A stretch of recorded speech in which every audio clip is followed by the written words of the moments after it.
Hello and welcome to Destiny Digits.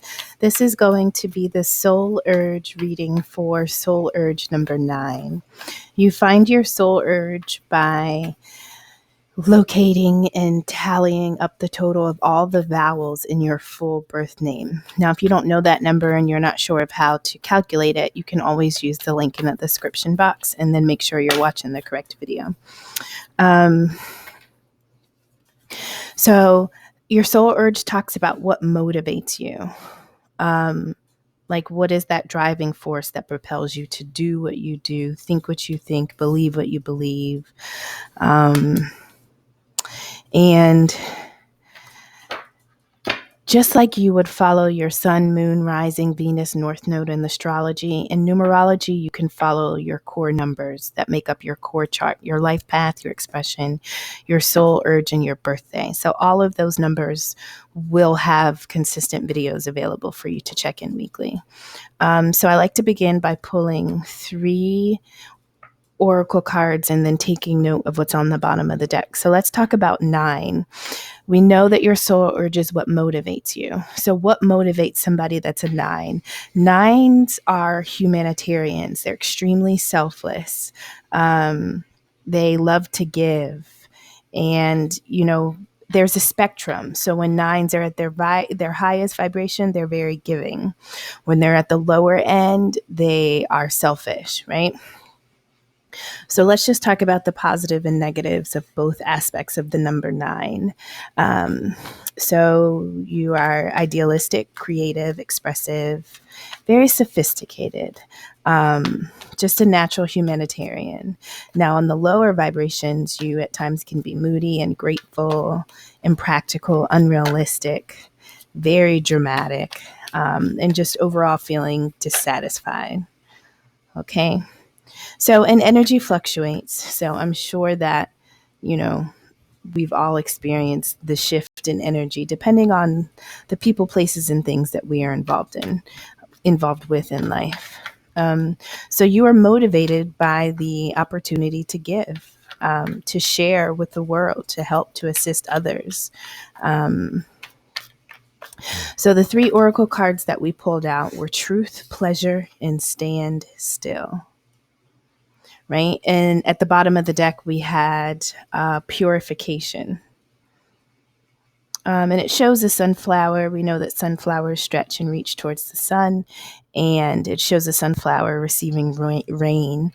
And so I feel like Spirit is saying that if you were this sunflower, 1, you have to hold your head up high and always face and chase the direction of light, of truth, just your perspective should be one that resonates with truth, and that's not a truth that you have on your own, but it's almost like the truth of humanity, the truth about the human condition. Remember, because you are the humanitarian and we're talking about what motivates you. So in the current space that you're in, you know that in order to serve and to offer your best self, you have to purify, you have to cleanse, you have to reach for the light, right? In order to grow and to nourish yourself. And this purification is required when we've been through, phases in life when our energy, our perception, our belief, our mindset, when those things have been tainted, it's time to purify. It's time to give ourselves a deep cleanse so that as we move forward, we're only taking the things that continue to grow us and nurture us. We have the Truth card. So I feel like there is a truth that you know to be true, but it is a truth that you live by, but you also want your life and your mission to pattern yourself after this truth that you know. Next to truth, we have loving and compassionate. Loving and compassionate. And so I feel like you understand that relationships, life, the world, it's through loving. It's through, not fearing what we don't understand. And it's by offering grace and assistance and support and understanding to those that don't always look and feel the way we do. Like, that is the truth. That is what makes you and motivates you to be you. Now, after truth, we have pleasure. And so this is kind of like just a very peaceful picture. There's a deer, a path, a lot of lush greenery. There's moon, there's cloud. And so I feel like in natural settings, or in environments that are very serene and just everything can be abundant and grow, I feel like those are the environments where you also can thrive, right? An environment where opportunity is just present. It's just there. And when I say opportunity, I mean like there's an outlet for you to be you. You don't have to leave certain aspects of you at home. Like the pleasure that you have in your life can go everywhere with you when you're in certain spaces and when you're really using truth to guide your life. Then we have stand still. And this is a bird just kind of standing still in a swamp. The water is not rippling. All you see is, the crystal clear reflection. Next to stand still, we have scattered and unrealistic.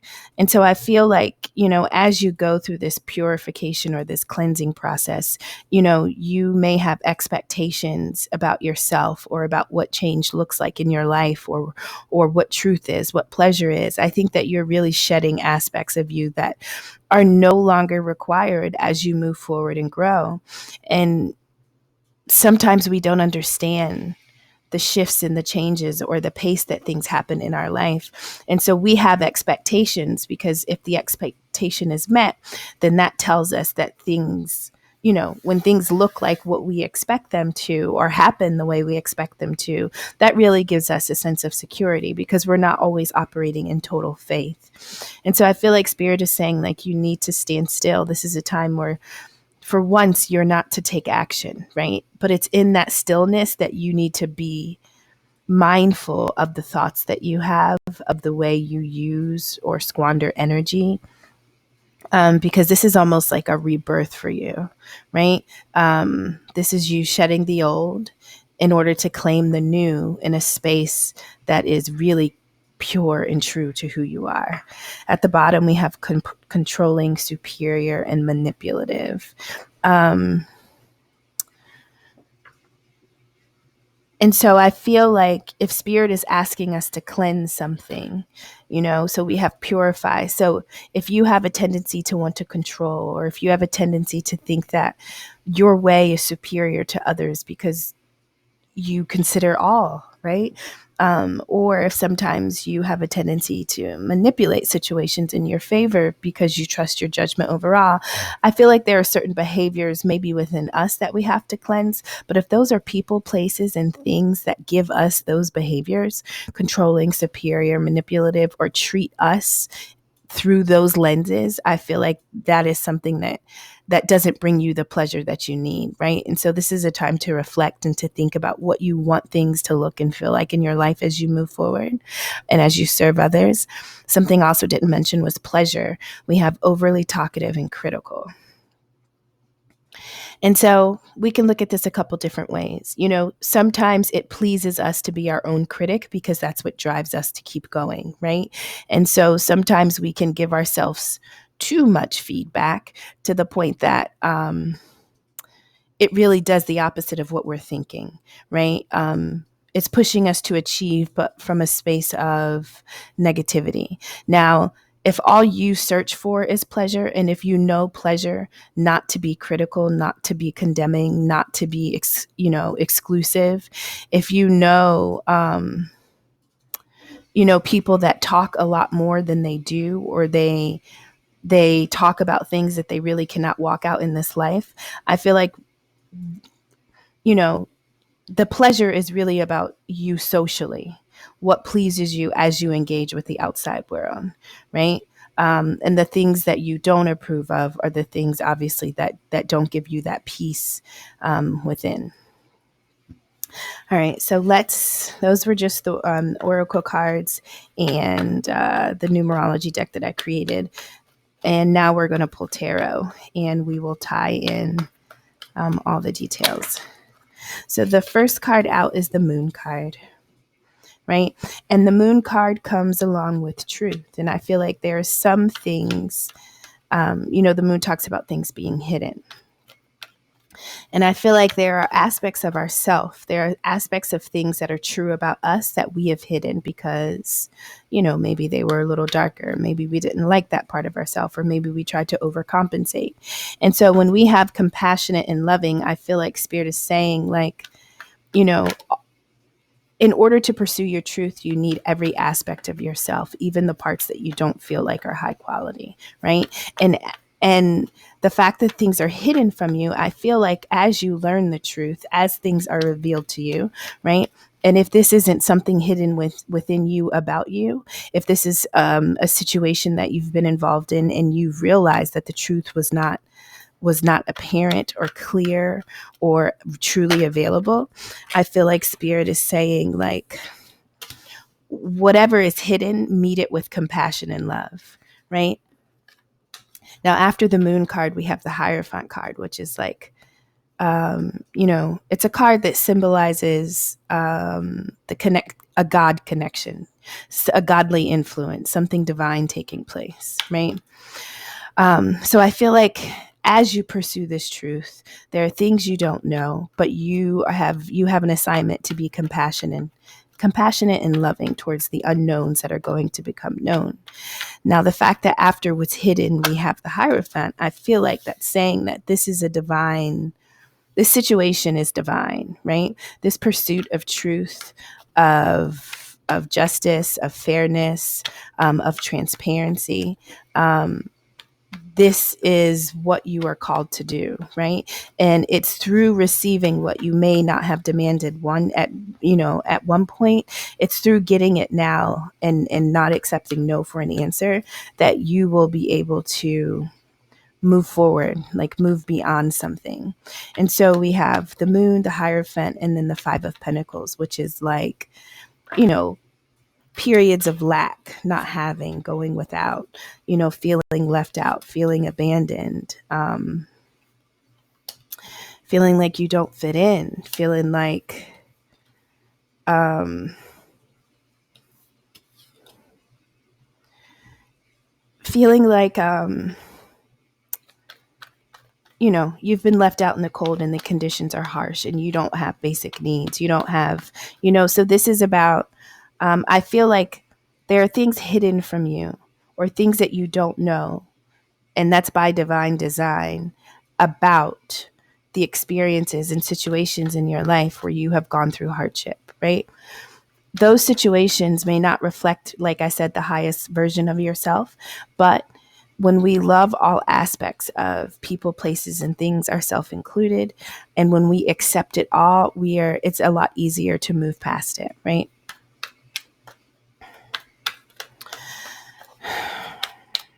So I feel like the divine is a part of whatever you're going through right now, right? And if you have been in this energy of feeling lack, and that can be emotional, it could be financial, it could, it could just be feeling less than in life. I feel like that this is necessary for you to do what you do as a 9, to be selfless, right? The what makes a giver is that one point they needed before they were able to give, right? And so I feel like the experiences that you've gone through in life are divinely guided, even if you don't understand their purpose initially. Okay. Another one turn over.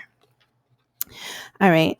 The bottom of the deck, we have 10 of Swords, which is,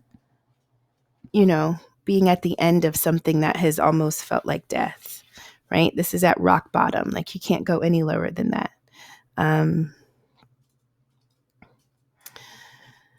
And so I feel like in order to get up and in order to remove those swords, those swords represent things that you don't need, but you have to know why you don't need them. You have to know how you got them. You have to know the missteps that you took. You have to know the people, places, and things that you allowed into your life that betrayed you so that it doesn't happen again. So I feel like this is really like you coming to Jesus with all parts of you, right? I feel like this is like where you really shine the light on what you've been through. And you accept the truths that don't feel good also, right? And maybe in finding out some truths, you feel rock bottom. So then we have pleasure. We have the Emperor. We have the Five of Swords. And then we have the Two of Swords. So the Emperor talks about, somebody who is an authority figure. This could talk about a male figure, a prominent male figure in your life.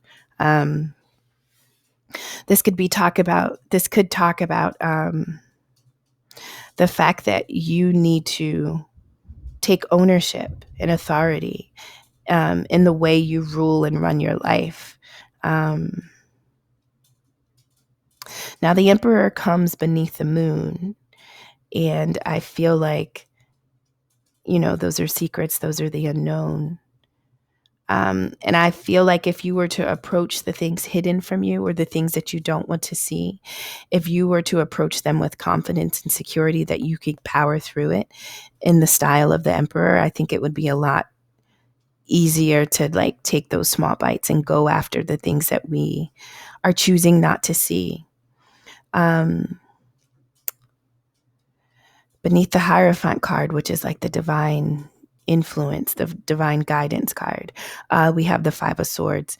And so this is about, this is an energy of loss, but not everybody in this card loses based on the image. But I feel like this is about loss, regret, grief, right? We have two people that have dropped their swords and totally walked away. And then we have the person holding the three, but they're kind of smiling and looking back because he seems to get pleasure from watching others in sorrow, right? And so you could be the one that won, but if everybody walks away and if nobody wants to be with you, what did you really win? Life is long. And there's going to be many battles, many situations. But if the goal is to win at all costs, at some point, those wins are just glorified losses.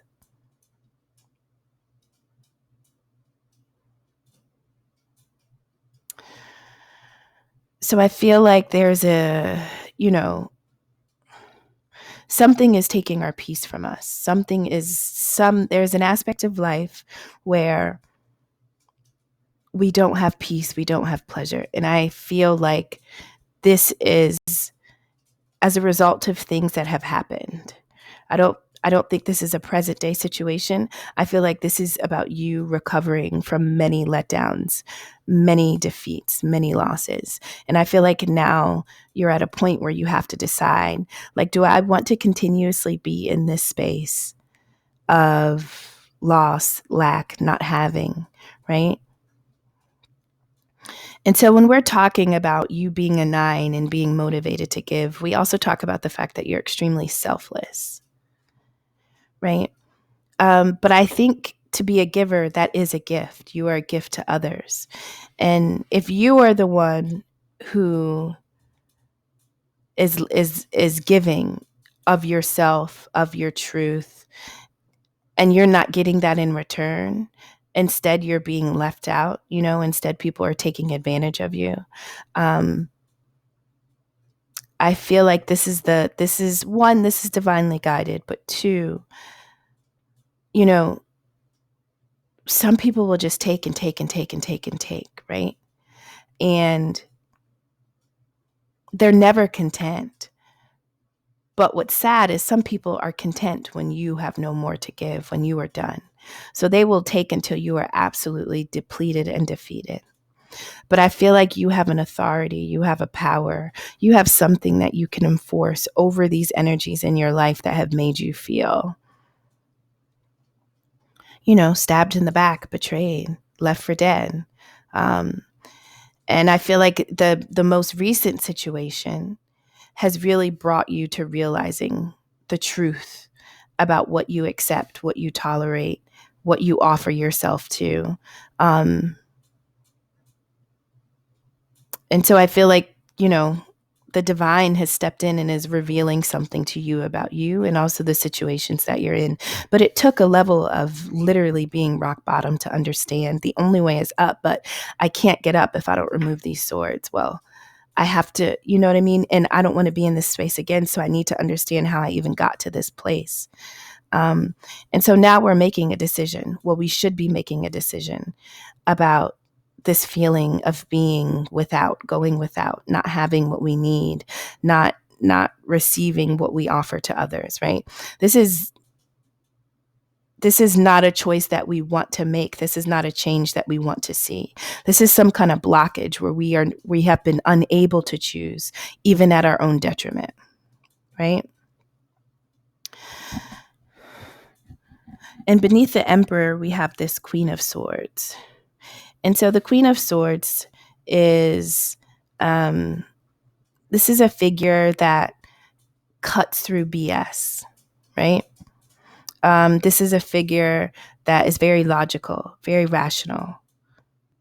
They don't use their emotions to decide. They understand how to compartmentalize so that they can just deal with the truth, the facts. And when there isn't clarity, they can make it. If it means that they have to put a boundary up, they will. If they have to cut you out, they will. They are unafraid to lose what is not beneficial. They don't care, what people think or how things look. Like, they literally guide themselves by what is true, what is fact, what is real. And so I feel like in this current space, we have scattered and unrealistic stand still. And so although the Queen of Swords may want to act and drop that sword and go for what they know, right? I feel like Spirit is just saying, give yourself more time, collect your thoughts. The outcome that you are thinking of is not necessarily realistic, right? And so this Queen of Swords is essentially bringing judgment on this Two of Cups, which is almost like, a soul level connection or partnership. But this Two of Cups comes right beneath this Five of Swords. So this perceived partnership was not fair. It was not balanced. Like somebody wanted somebody else to go without, right? Like it felt like a constant battle. But love shouldn't feel like that. And, although this is a Two of Cups, we can read this energy as, your higher self and your lower self joining together to rectify something, right? This could be a relationship with somebody that is like-minded and spiritually aligned to who you are, right? This could be a job that you've offered yourself to, a path, a career. It could be a family relationship that you have. And this, whatever you have been tied to and what you thought was fair and balanced, you are now seeing it wasn't. And it wasn't because you were experiencing defeat, or it felt like loss, or it just was not, it wasn't filling up your tank, so to speak, right? And I think that was confusing you, and it wasn't allowing you to decide and to see clearly. But I think that in this Queen of Swords energy, as long as you don't act just yet, I feel like that you will be able to gain the clarity that was hidden from you. So this is about cutting through the reality of what this connection, this union, this thing is in your life, because what we thought was balanced and true and fair and real has turned us into this energy of being unstable. Oh my God, there's another card. Oh, the world. So that's amazing. Okay. So, Spirit is saying that by standing still, collecting your thoughts, and really approaching this thing from the mindset of this Queen of Swords, this period of instability, of lack, of not having, right? Not knowing how to get out of these situations that just deplete us and leave us feeling impoverished in some type of way. This was, this was necessary. It was a part of a cycle, and this ending is coming. Now the ending requires you to have authority over yourself, your life, and anything you're involved in, and to call things how you see it, and to not just deal and tolerate, right? Be mindful of who you trust. Be mindful of who you let in. Be mindful of the feedback that others give you. Sometimes people do want to control and manipulate you and feel superior because they can dominate you. They have access to you, your resources, your assets. Like, sometimes people want to make you think that you are lesser than you are. But that's really a reflection of the power that they see in you that they're not willing to say because they don't possess it within themselves. So I feel like in order for this cycle to close out, in order for this not to be, in order for the new beginning to come, at this point, Spirit is saying, stand still, collect your thoughts, assess the situation without the emotion, without the expectations that you had already built. See things for really what they were. And this was something that you were involved in, but it wasn't balanced. It was always up and down. It was always something, right? And the fact that you were so caught up in this juggling, this nonstop, you were not able to, you were blocked from seeing things, from making the choice, and from accepting the fact that this was depleting you, right? But this is, sometimes God brings people into our life by divine design. And so I feel like this Hierophant card is saying, although something is hidden, the divine is protecting you. You did go through lack. You will go through this period, but it's really to reveal and to accept what you see and feel in situations that you involve yourself in. And so this situation that had you up and down all over, going without, not knowing truth, taking away your pleasure, right? This situation can be done. It is done when you choose it to be done within you. When you choose to operate from an empowered place within you. I also just am getting this Emperor card. I feel like we could read it as somebody taking authority, but this could also be somebody dominating who was in your space, taking from you, leaving you blocked. Somebody that was just steamrolling your life, your energy. And it constantly left you feeling defeated and unable to see. Your heart was blocked because you were always trying to rectify what was happening in your mind. And this person could have been very overly talkative and critical, which is confusing to the mind when all you want to do is help solve and fix situations. But then you have this energy that is bombarding you with noise and nonsense. But later you find out it's noise and nonsense. And then you figure out how to bring this to an end. And with 10 swords, this is not a new energy. This is not a new experience. This is the end of it, right? The 10 of swords, the cycle's over. We begin again. We get to get up. But because the Hierophant is here, because we have the Two of Cups, like this is necessary for you to understand so that this is not repeated as you go forward. And as you understand what this is, as you purge, as you go after your pleasure, after you live by your truth, right? This is when the purification happens. This is when you cleanse and release these energies so that they don't have to come back around and revisit you to teach you something again. All right. So this was the Soul Urge number 9 video for the people that are motivated, the 9s that are motivated by being selfless and giving. Not everything is deserving of you. And I think that is the biggest takeaway from this reading. Thank you for stopping in. Take care. Bye-bye.